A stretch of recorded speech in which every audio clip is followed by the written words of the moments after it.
Voltando a conversar com o professor Reinaldo Ruben, economista, professor universitário, eu deixava no ar, professor, no término do bloco passado, qual é o país que nós temos na atualidade sob a ótica econômica? É um país superavitário? É um país que está bem? O emprego está bombando? A qualidade desse emprego é muito boa? Os preços estão dentro de um patamar de razoabilidade, a relação, o poder de compra do brasileiro aumentou. Qual é o país que nós temos em 29 de novembro de 2022, professor? Olha, Elias, infelizmente não é um quadro muito satisfatório. Não é? Por quê? Vamos por partes, né?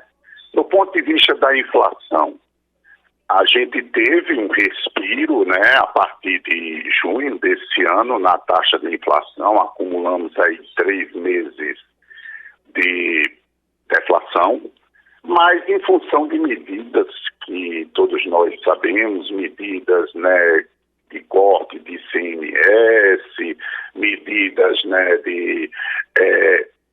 houve também uma colaboração dos próprios preços das commodities em nível internacional que caíram temporariamente. Então, tudo isso fez a gente imaginar que tinha conseguido controlar a inflação. Passado esse efeito mais temporário, a inflação começa novamente a mostrar suas garras, porque essa inflação ela tem muito a ver com preços justamente de commodities, que voltou a subir, e preços também associados à questão justamente de taxa de câmbio, né, que voltou a ter uma desvalorização mais forte, enfim. E isso fica muito complicado você tentar resolver com taxa de juros alta, né? Já está se falando aí que o Banco Central talvez dê mais um aumento de 0,25, chegando a 14%, se não agora, no primeiro trimestre do próximo ano. Eu acho isso lamentável, porque não só não vai equacionar a questão da inflação, que só caiu em função dessas medidas artificiais que nós falamos aqui, e não por taxa de juros alta, como ainda vai aumentar aquela parcela, né, na despesa pública, né, destinada a juros e amortizações, né, o que diminui a parcela do orçamento para ser destinada a investimento, tanto em infraestrutura social, tecnológica, enfim. Então, esse é o primeiro aspecto, é o aspecto da inflação. Do ponto de vista do produto, o que a gente observa? Desde 2020 a economia caiu menos do que se esperava em função de todo aquele efeito de gasto, daquele orçamento emergencial que o Congresso, né, praticamente impôs, e isso fez com que o efeito negativo sobre a economia brasileira fosse menor. Em 2021, você começou já ali, a partir do meio do ano, do segundo semestre, a ter algum nível de relaxamento, né, da quarentena. Você teve também uma situação estatística que favoreceu um melhor resultado em 2021, quando você compara com a base 2020, e 2028, todo esse recurso que a gente viu que foi injetado na economia, não é, ao longo do ano, que terminou também contribuindo junto com uma retomada, né, do setor de serviço para a gente fechar talvez o ano aí perto de 2,8% a 2,9% de crescimento. Mas no próximo ano a expectativa já é voltar ao famoso voo de galinha, não é, que seria ter um crescimento de 0,7%, segundo a mediana no mercado. Então isso significa dizer que a gente teve soluços, né, de crescimento de 2020 para cá, e depois a economia está voltando naturalmente àquela sua taxa raquítica média de 1% de crescimento, onde isso ficou muito claro, principalmente a partir de 2014 para cá. Isso, obviamente, é o resultado do quê? é o resultado de uma política fiscal extremamente do lado da receita regressiva, do lado do gasto concentrado em financiamento e dívida pública, é resultado também de uma taxa de juros muito elevada em termos reais. Então, tudo isso, obviamente, diminuição dos investimentos em infraestrutura, tudo isso vai tirando a capacidade da economia de forma sustentada a crescer no tempo. Quanto à questão da taxa de pobreza, Elias, o que é que se observa? Se observa uma diminuição, né, com exceção desses anos onde houve esses efeitos emergenciais, da participação da transferência de recursos para a política social. E, obviamente, aumentando a transferência de recursos para pagamento de serviço da dívida. Isso, obviamente, vai aumentando o número de pessoas na linha da pobreza. A reforma trabalhista que foi feita em 2016, eu acho que é importante se aprimorar, ninguém está dizendo em desconsiderar o que foi feito lá, mas ela mostrou que ela estimula muito mais a informalidade do que a formalidade, o trabalho formal, que inclusive contribui para a arrecadação previdenciária, tudo isso tem impacto nas receitas, não é, do governo.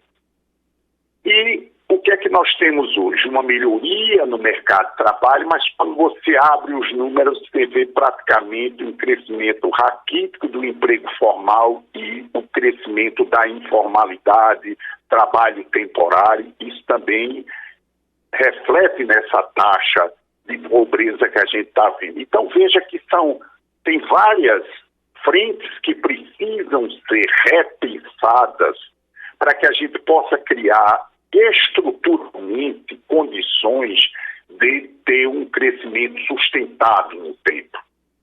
Não adianta a gente ter esses espasmos de crescimento que não se sustentam em função de políticas de estímulos de gasto que também não se sustentam. Não é? O que é preciso é mudar, não é? Toda essa lógica fiscal, se aprimorar a reforma trabalhista, né? Passar a desonerar as empresas, isso é muito importante. Em todo lugar do mundo, o imposto maior ele incide sobre a pessoa física, não é sobre a pessoa jurídica. Né? A gente tem no Brasil uma situação que dividendos de pessoas o que se tem é que diminuir a carga tributária da empresa e taxar o dividendo da pessoa física, como é em qualquer lugar do mundo. Parece que essa regra só existe no Brasil e na Estônia, salvo engano. Então, tudo isso precisa ser revisto. Só que aí tem uma variável, Elias, que é fundamental e que meus colegas economistas, principalmente do mercado, com o seu pensamento único desconsideram, que é a seguinte: as questões não são definidas tecnicamente. As questões, do ponto de vista fiscal, do ponto de vista de juros, são definidas politicamente, porque você está falando de apropriação de recursos do orçamento. E, obviamente, você está falando de interesses que são interesses diversos.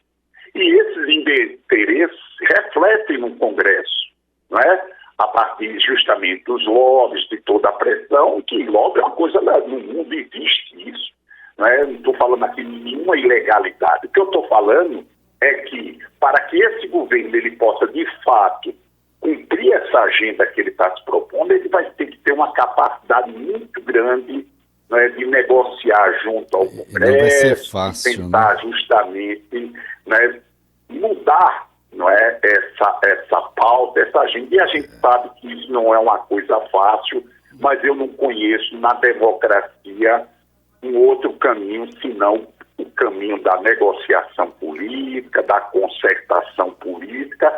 Então é isso. Então agora, isso não vai se resolver em um ano, 2, 3, 4. Há todo uma série de problemas estruturais que vão depender o seu equacionamento dessa discussão política e daí as nossas perspectivas de crescimento de médio e longo prazo. Né? Eu Bem, espero professor que Reinaldo, sempre se atribuiu nos últimos anos absolutamente tudo o que aconteceu de ruim na economia à pandemia do novo coronavírus e à guerra na Ucrânia, uma desconhecida do brasileiro até a guerra. Essas desculpas ou esses argumentos, eles servirão para o próximo governo também? Olha, Elias, veja mesmo. Primeiro que, pelos meus artigos, os dados que eu trabalho, não é verdade que a economia brasileira estava bombando antes da pandemia. Né? Quando você compara, por exemplo, eu tenho comparado com um período que é um período crítico, que é 2015 e 2016, onde a economia brasileira caiu, né, praticamente acumulada acima de 7%. E quando vocês pegam a média ali, a partir de 2017 e vai até fevereiro de 2020, a gente está numa situação muito próxima daquela situação ali. Então, isso não é verdade. Segundo, é verdade que a pandemia ela teve um impacto importante, mas é verdade também que houve todo um conjunto de estímulos da economia que diminuiu o impacto disso. Quer dizer, se você for olhar o impacto maior do ponto de vista sanitário, ele se deveu muito mais, né, a toda uma discussão se devia ou não vacinar as pessoas do que recurso propriamente dito, já que, apesar do discurso do Paulo Guedes que o governo não tinha recurso, de repente apareceu aproximadamente 8% do PIB de injeção de recursos e foi o que evitou que a gente caísse quase 9%. Não é? Então, a guerra na Ucrânia é uma variável exógena, quer dizer, isso não está afetando só o Brasil, está afetando o mundo todo, principalmente aquela região ali da zona do euro, em função da dependência do gás, enfim. Então, quer dizer, não dá para se colocar esses fatores como sendo os principais responsáveis para uma economia que estava sustentadamente decolando, quando tem todos esses problemas que eu falei antes. Olha, para você ter uma ideia, Elias, do ponto de vista, por exemplo, setorial, a indústria brasileira, ela vem perdendo já desde 1985, principalmente a indústria de transformação, vem perdendo ano a ano participação no produto. Hoje estava lá em 35, hoje está em 11.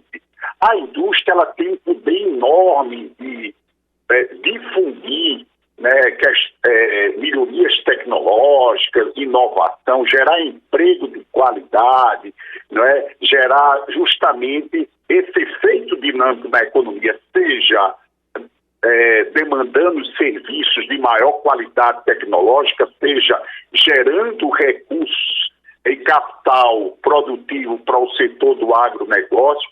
E o que é que a gente tem visto? A gente tem visto que esse fator de dinamismo da economia vem perdendo relevância, principalmente no governo atual, onde política industrial, política tecnológica, né, política comercial praticamente saíram, né, da discussão, perderam totalmente a sua relevância.